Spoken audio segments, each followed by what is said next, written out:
Hello everyone, today I'll show you how to install new CheckRa1n for iOS 15.4 and above for Windows. First we need to turn off Windows Defender or antivirus if you got one installed. Next download CheckRa1n, link will be in description, or you can text it from the video.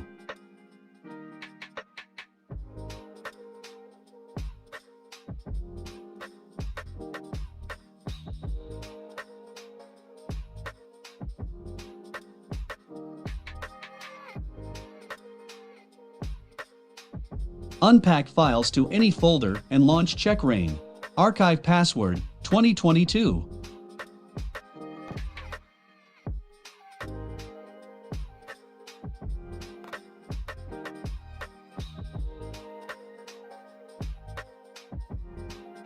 Now connect your device to PC through USB and press start.